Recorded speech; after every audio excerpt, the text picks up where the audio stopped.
The economic collapse always starts with a major breakdown that trickles down to all the main systems and institutions of our society. The health crisis was surely the kick that pushed the U.S. economy over the edge. But we have to remember that first of all, we were already nearing the edge long before the start of a global sanitary outbreak. Evidently, the consequences brought on by the crisis accelerated our downfall, but were set to fail regardless of that. Now that the collapse has arrived and the big burst was already witnessed, many might be under the impression that things will improve from here. But don't be mistaken. There's always a way to fall further down to rock bottom. The decay of our nation was triggered in 2020, but it has only started.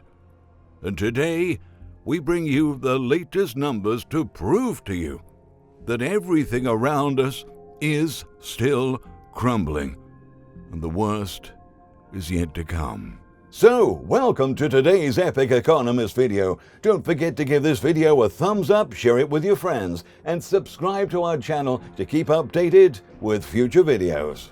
The current recession is making the previous one look like a Sunday picnic. Ever since the collapse began, we have broken records of unemployment claims and bankruptcy filings as the federal response and the unprecedented intervention by the Federal Reserve both failed to properly support our businesses and our workers. To illustrate how dire our economic conditions have become, we decided to gather some numbers, starting with the number of Americans who would still have jobs if the health crisis had never happened. According to the Congressional Budget Office, 7 million people out of work in 2021 would reportedly be working if widespread business shutdowns haven't occurred as a result of the outbreak. The CBO report stresses that this is a terrible situation for the labor market, and it calls to immediate action, not calm, not wait and see. The agency projected that without effective federal assistance, the unemployment rate will remain above its pre-outbreak levels until 2024, which means millions would be unemployed for years, even after the health threat is gone. Additional numbers provided by the report outline that now we're almost a year into the crisis. Nearly 11 million workers remain unemployed, and at least 4 million have been unemployed for 6 months or longer. Over 2 million women have left the labor force as a consequence of school closures and challenges with child care. Most of these job losses have been concentrated among the lower wage segment, and many of them are likely to be permanently gone. Moreover, as the halt in economic activity led to mass layoffs, tens of millions of Americans have been pushed to the brink of financial ruin through no fault of their own. Right now, the figures that expose their suffering point out that roughly 24 million adults and as many as 12 million children are struggling with food insecurity, while more than 80 million adults are having problems covering household expenses. According to Bloomberg, over 8 million Americans fell into poverty during the second half of 2020, which not only increased racial and income inequalities, but will potentially jeopardize the future of millions of children in such tragically impoverished households. As the health crisis continues to drag on, America's child poverty crisis is making experts worry that in addition to the cognitive, biological, and economic challenges this next generation will have to face, they're likely to experience more hardships to finish school and get inserted into the job market. Consequently, this situation will not only hold back the future of these children, but the economy and the nation as a whole. The pandemic did not just shine a light on child poverty, which has existed for generations, but it has exacerbated it. Representative Rosa DeLauro recently stated, "The fact that we have millions of children every year languishing in poverty is holding us back as a nation," said Melissa Kearney, an economics professor at the University of Maryland. There is such a strong economic and social argument to be made for spending more money fighting child poverty that it's truly baffling that we don't make that a priority. As the stimulus money keeps failing to reach those who need it the most, those numbers will inevitably continue to grow in the months ahead, especially because the federal aid is also failing to support our businesses. And that brings us to our next number. Considering hundreds of thousands of businesses are either already collapsing or on the verge of collapse, approximately 9 million small businesses in the United States say they will not survive in 2021 without further government assistance. That is to say, from the estimated 30 million small businesses in the U.S., 9 million, or 3 out of 10, are now hanging by a thread. And that's according to a survey recently released by the Federal Reserve itself. The Small Business Credit Survey, which was conducted last September and October, published last week, exposed the staggering burden the recession has placed on America's small businesses, as 88% of the businesses surveyed disclosed that sales had not yet returned to pre-outbreak levels. Another survey that tracks small business optimism was published by the National Federation of Independent Business last month, and it has confirmed the bleak outlook shared by small business owners all across the country. The survey found that small business confidence is at an 8-month low. Also, the number of small business owners anticipating better conditions through the middle of the year has hit its lowest level since 2013. In face of renewed restrictions and another massive wave of confirmed virus cases, it's difficult to be optimistic about business. As stated, Randy George, the owner of the Red Hen Baking Company in Vermont, who affirmed that his business hasn't been allowed to have indoor dining since last April. Commenting on the survey, Bill Duncanberg, head of the NFIB, told in an interview that the outlook is not just bad for small businesses, but could end up dragging down the entire economy.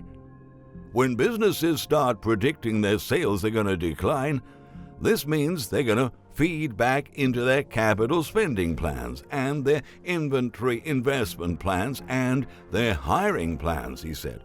In other words, these companies start cutting back their staff and reducing their operations in face of mounting fiscal constraints while attempting to make it through the recession.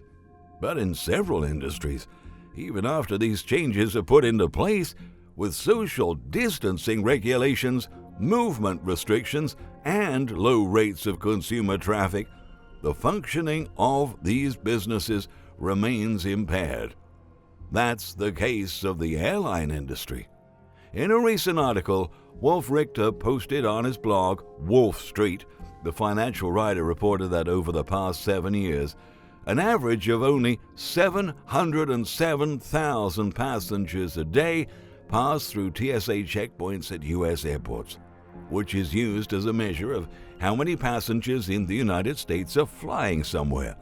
As a matter of comparison, this number was down by 61.6% from the same period in 2019, or as Richter defines, the last full year of the good times. At the end of January, the drop from 2019 was over 65%. For the fourth quarter, revenues of the 6 largest U.S. airlines combined, American, Delta, United, Southwest, Alaska, and JetBlue, dropped by 65.9% from a year earlier. For the year 2020, revenues fell by 62.7%. Furthermore, those 6 airlines combined reported a net loss of $6.6 billion in last year's fourth quarter. And for the year 2020, the net loss amounted to $34.1 billion.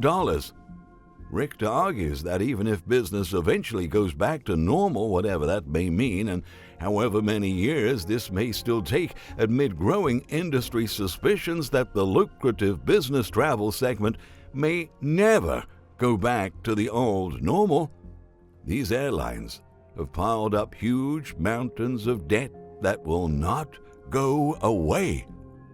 The same can be said by pretty much every other sector of our economy. Debt rates have never grown so much and so quickly as it has been happening since the collapse started. Restaurants, cinema chains, retailers, shopping malls, and many other businesses, including gyms, beauty salons, and spas, have been disproportionately impacted by the recession, and since many of them aren't making enough revenue to pull through, those that didn't file for bankruptcy just yet are still accumulating monumental amounts of debt, especially in rent. That is particularly concerning since the real estate and housing markets are already overwhelmed with a number of domestic renters behind on their rent payments, which lead us to the final figures. According to the United States Census Bureau, 10 million tenants across the U.S. were late on their rental payment in January, and an estimated 16 million renters had little to no confidence they could pay rent at all in February. The survey describes that all of these people are at risk of eviction. Altogether, United States home renters now owe at least $30 billion in back rent. As a result, America's landlords have been experiencing extreme financial pain, and experts say that as soon as the rent moratoriums are finally lifted, we are gonna see the largest tsunami of evictions in all of U.S. history by a very wide margin. It's important to recognize that after 10 months of severe economic distress, job loss, and decline in rent collections, everyone is hurting, signaled Bob Penninger, president and CEO of the National Apartment Association, an industry group representing property owners.